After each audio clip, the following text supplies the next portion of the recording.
सर्व मंगल मांगल्ये शिवे सर्वार्थ साधिके शरण्ये त्र्यंबके गौरी नारायणी नमोस्तुते। नमस्कार मित्रांनो, आपले स्वागत आहे आजच्या या नवीन व्हिडिओमध्ये। मित्रांनो, आता उद्यापासून आपल्या संपूर्ण भारतामध्ये नवरात्रीचा उत्सव चालू होत आहे। याबद्दल मी सर्वप्रथम आपल्याला हार्दिक शुभेच्छा देतो। मित्रांनो, आपल्याला माहितीच असेल की मी माझ्या संभव क्रिएशन या यूट्यूब चॅनलवरती श्रावण महिन्यामध्ये 4 सोमवारी महादेवाचे विविध मंदिरांना भेट देऊन त्या ठिकाणची माहिती आपणासाठी उपलब्ध करून दिली होती। मित्रांनो, तशाच पद्धतीने आज आपण श्री क्षेत्र एमाई देवी शिवरी या ठिकाणी असणारे हे अतिशय सुंदर असे देवीचे मंदिर आहे। मित्रांनो, आज आपण या मंदिराला भेट देऊन या ठिकाणची माहिती जाणून घेणार आहे। मित्रांनो, या मंदिराचं वैशिष्ट्य असं आहे की हे जे मंदिर आहे या मंदिराच्या आतमध्ये एक देवीचे स्वयंभू लिंग आहे। मित्रांनो, आणि हे लिंग आहे त्याबरोबरच या लिंगाच्या बाजूनी सदैव पाणी पाझरत असतं। हे पाणी कधीही आटत नाही। मित्रांनो, हे या मंदिराचे वैशिष्ट्य आहे। त्याबरोबरच मित्रांनो, मंदिर लोकनिधीतून वगैरे असं जीर्णोद्धार करत इतकं मोठं बांधण्यात आलं आहे, आपण व्हिडिओमध्ये पाहू शकता। मित्रांनो, हे जे मंदिर आहे हे पुणे पंढरपूर महामार्ग म्हणजे ज्ञानेश्वर महाराजांच्या पालखीचा जो महामार्ग आहे या महामार्गाच्या एका बाजूला वसलेले आहे, आपण पाहू शकता। मित्रांनो, आता आपण या व्हिडिओमध्ये या मंदिराला भेट देणार आहे, त्याबरोबरच या मंदिराविषयी ऐतिहासिक कथा जाणून घेणार आहे। तर चला तर मग मित्रांनो, आता आपण व्हिडिओला सुरुवात करूयात। मित्रांनो, या ठिकाणी आपण मंदिराच्या समोरच्या बाजूस पोहोचलो आहे। आपण या ठिकाणाहून मंदिर पाहू शकता। अतिशय सुंदर सजावट आणि बांधकाम आपल्याला पाहण्यास मिळत आहे। मित्रांनो, या मंदिराचे बांधकाम दगडात केलेले आहे। या मंदिराला बांधण्यासाठी किंवा मंदिराचा जीर्णोद्धार करण्यासाठी जवळजवळ 3 ते 3.5 कोटी रुपयाचा खर्च आला आहे। मंदिराच्या समोरच्या बाजूस आपल्याला संतश्रेष्ठ ज्ञानेश्वर महाराज पालखी विसावा पाहण्यास मिळतो। मित्रांनो, या ठिकाणी ज्यावेळी ज्ञानेश्वर महाराजांची पालखी आळंदीवरून पंढरपूरला प्रस्थान करते त्यावेळी माऊलींच्या पादुका देवीला भेटवण्यासाठी मंदिरात आणल्या जातात। मित्रांनो, या ठिकाणी आपल्याला मंदिराच्या सुरुवातीलाच अतिशय मोठी दगडी कमान पाहण्यास मिळत आहे। आपण पाहू शकता की अतिशय सुंदररित्या यामध्ये डेकोरेशन किंवा डिझाईन करण्यात आलं आहे। हे खूप सुंदर नक्षीकाम आपल्याला पाहायला मिळतंय। त्याबरोबरच मित्रांनो, पुढे आपल्याला मंदिराचा प्रवेशद्वार हा सागवानी लाकडापासून बनवलेला पाहण्यास मिळत आहे। प्रवेशद्वारावरती देखील अतिशय सुंदर नक्षीकाम करण्यात आलेले आहे। मित्रांनो, आपण पाहू शकता की मंदिर आता नवरात्र उत्सव चालू होणार आहे, यामुळे मंदिराला सजवण्याचे काम सध्या सुरू आहे। आपण माझ्या व्हिडिओच्या माध्यमातून पाहू शकता। मित्रांनो, आता आपण थेट मंदिराच्या आत जाऊन या ठिकाणी जी एमाई माता आहे एमाई मातेचे दर्शन घेणार आहे। त्याबरोबरच या मंदिराची किंवा या ठिकाणी देवी कशा पद्धतीने आली याची ऐतिहासिक कथा जाणून घेणार आहे। मित्रांनो, मंदिराच्या इथे आल्यानंतर सर्वप्रथम घंटी वाजवून मी या ठिकाणी प्रवेशद्वारातून आत मुख्य गाभाऱ्यामध्ये प्रवेश केला। मित्रांनो, हे प्रवेशद्वार जरा छोटे आहे। या ठिकाणी आपल्याला वाकून मंदिराच्या आत जावे लागते। आत आल्यानंतर आपल्याला दर्शन रांग पाहण्यास मिळते। दर्शन रांगेतून चालत चालत आपल्याला या ठिकाणी आणखीन काही देवांचे मंदिर पाहावयास मिळते।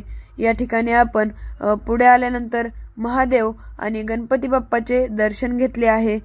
यानंतर मित्रांनो, मी या ठिकाणी एमाई मातेच्या पादुकांचे दर्शन घेतले आहे। आपण माझ्या व्हिडिओच्या माध्यमातून एमाई मातेचे दर्शन घेऊ शकता। या ठिकाणी अतिशय प्रसन्नता आहे आणि हे जे एमाई मातेचे रूप आहे हे आपले मन मोहून टाकणारे आहे। आपण माझ्या व्हिडिओच्या माध्यमातून पाहू शकता। मित्रांनो, आता आपण व्हिडिओमध्ये एमाई मातेचे अतिशय सुंदर आणि सुबक असे रूप पाहत आहे। मित्रांनो, देवीच्या समोरच्या बाजूला आपल्याला जे लिंग पाहावयास मिळत आहे हे तेच स्वयंभू लिंग आहे, ज्यातून देवी या ठिकाणी प्रकट झाली होती।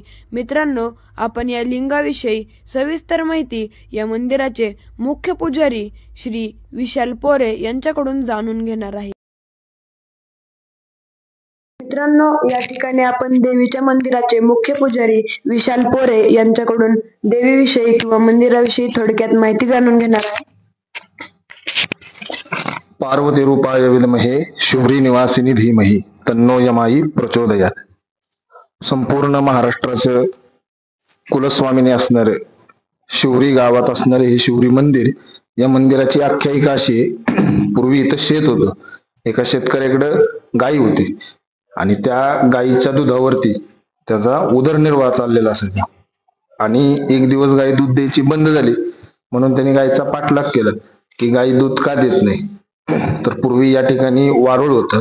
त्या वारुळात गायी दुधाची धार सोडायची, दूध द्यायची. मग हे पाहून शेतकऱ्याला राग आला. शेतकऱ्याने कुठलाही विचार न करता तो वारुळच तोडून टाकायचा असा त्यांनी विचार केला आणि नांगर घेऊन आला. आणि नांगर घेऊन आल्यावरती हे वारुळ तोडला. आता या आतमध्ये जे स्वयंभूलिंग आहे त्याच्यावरती आपल्याला पाहायला मिळेल इथं नांगर लागलेलीची खून आहे. आणि मग देवी प्रकट झाली. आणि यमाई हे नाव कसं पडलं याला रामायणातला काही कथा भाग आहे. ज्यावेळेस पार्वती माता आणि प्रभू रामचंद्र अशी यांची कथा सांगितली जाते. ज्यावेळेस प्रभू रामचंद्र हे वनवासाला निघाले आणि वनवासाला निघाल्यावरती सीतामाई असा शोक करत प्रत्येक वृक्षाला आलिंगन देत होते.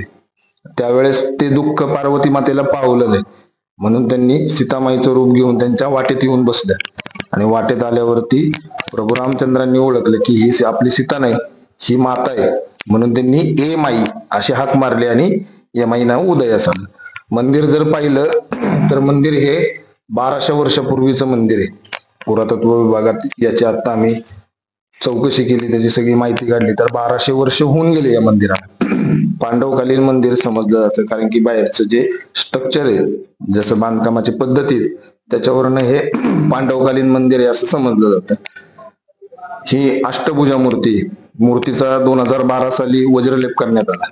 त्यावेळेस देवीच्या वरती असणारं जे आवरण आहे ते सगळं काढण्यात आलं होतं. त्यावेळेस देवीच्या पायात नवग्रहांचं पैंजण, डोक्यावरती शिवलिंग आणि 8 हातात नाना विविध शस्त्र आणि रेड्यावर बसलेली अशी ही मूर्ती, देवीची मूर्ती आहे.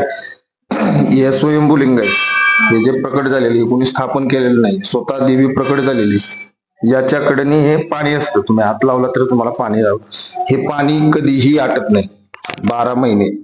पावसाळ्यात वाढत पण नाही, उन्हाळ्यात कमी पण होत नाही.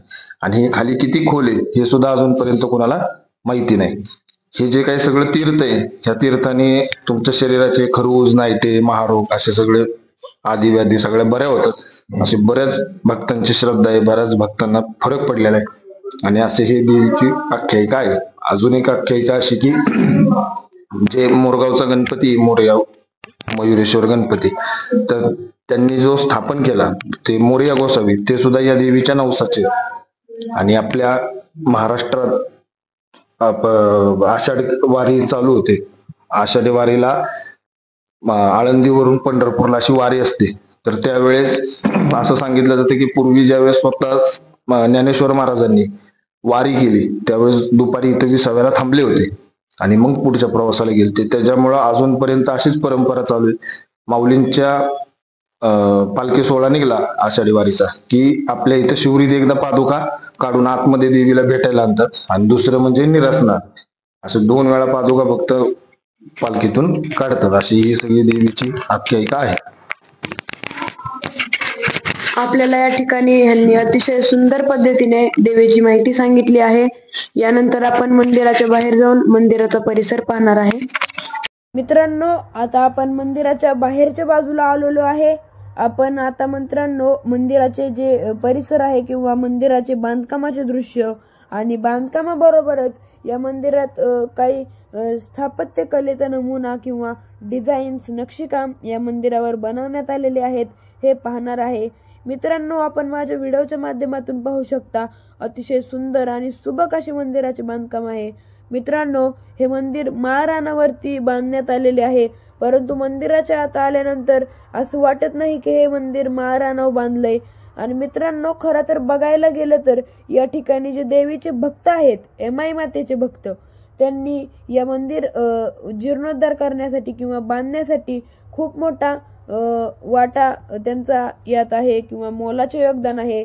मित्रांनो, देवीच्या भक्तांनी या ठिकाणी सढळ हाताने देवीच्या मंदिराच्या बांधकामासाठी वर्गणी किंवा काही साहित्य असेल, सिमेंट, वाळू हे दिले आहे। आणि मित्रांनो, ज्या ज्या भक्तांनी मंदिराच्या बांधकामासाठी दान केले आहे त्या सर्व भक्तांच्या काही ना काही इच्छा देवीने पूर्ण केल्या आहेत। मित्रांनो, अशी स्वयंभू देवी आहे, त्याबरोबरच इच्छापूर्ती देवी देखील आहे। मित्रांनो, आता आपण मंदिराच्या सभोवतालीचा परिसर पाहून मंदिराच्या मागील बाजूस आलेलो आहे। आपण मंदिराच्या मागील बाजूचे दृश्य पाहू शकता। जसं की आपल्याला विशाल पोरे यांनी मंदिराची माहिती सांगितली होती। मंदिर 1200 वर्ष पुरातन आहे, त्याबरोबरच मंदिराचे बांधकाम पांडवकालीन आहे। मित्रांनो, तसंच अगदी आपल्याला या मंदिराचे बांधकाम दगडी पाहण्यास मिळत आहे। आपण ही मंदिराची अतिशय सुंदर अशी दृश्य पाहू शकता। मित्रांनो, आता उद्यापासून नवरात्र उत्सव चालू होत आहे, यामुळे मी अशाच नवनवीन मंदिरांना भेट देण्याचा जास्तीत जास्त प्रयत्न करून आपल्यासाठी नवनवीन मंदिरांची माहिती घेऊन येणार आहे। त्यासाठी या व्हिडिओला लाईक करा, आपल्या संभव क्रिएशन चॅनलला सबस्क्राईब नसेल केले तर सबस्क्राईब करा आणि हा व्हिडिओ आपल्या इतर मित्रांना शेअर करायला विसरू नका।